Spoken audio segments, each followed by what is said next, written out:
Fenrir, the monstrous beast that terrified the gods. Who is Fenrir in Norse mythology? Fenrir, or Fenris, according to Germanic mythology, was the son of the mischief-making god Loki and the frost giantess Angerboda.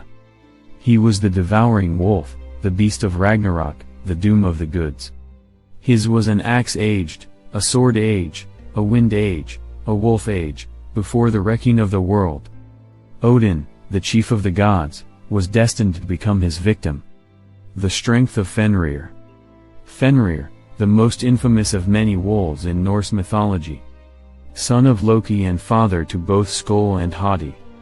Fenrir possessed great strength and what seemed to be limitless growth. The gods' fear for Fenrir was so great that they raised him themselves within the stronghold of Asgard to keep him under control. Only Tyr, the god of war and justice, dared to approach Fenrir to feed him. Fenrir's growth alarmed the gods and soon they decided his stay in Asgard could not be permanent. They knew if they allowed him to roam free, Fenrir would cause untold devastation across the 9 worlds. So, they attempted to bind him in chains.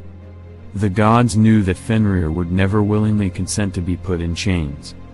They convinced Fenrir that the chains were a test of strength, clapping and cheering every time he broke free of a new chain. Fenrir continued to accept the challenges as he wished to show the gods his strength and earn their respect. The binding of Fenrir. The gods soon realized that no chain they could craft could hold Fenrir. They would seek aid from the dwarf realm of Svartalfheim. The dwarves, being the most skilled craftsmen in all of the 9 worlds, were able to form a chain whose strength could not be equaled. When the gods presented Fenrir with this new light and supple chain, Fenrir suspected trickery. It was at this point when Fenrir began to realize how the gods saw him, as an enemy they would kill given the chance. He refused to be bound unless one of the gods placed their hand in his jaws as a show of good faith.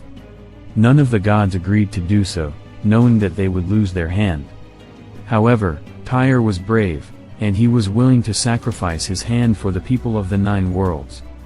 He agreed to Fenrir his demands and placed his hand in his jaws. Once Fenrir discovered he could not escape the dwarven chains, he indeed chomped down and swallowed Tyr's hand.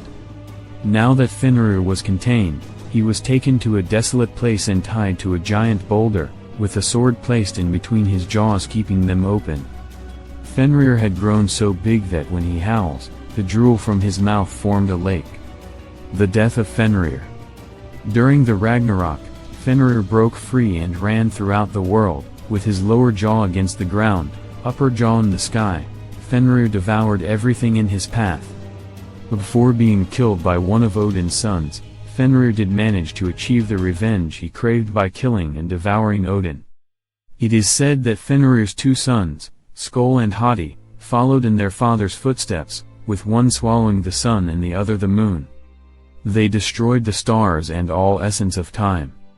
In conclusion, the story of Fenrir is an intriguing one. I personally don't believe that Fenrir was evil.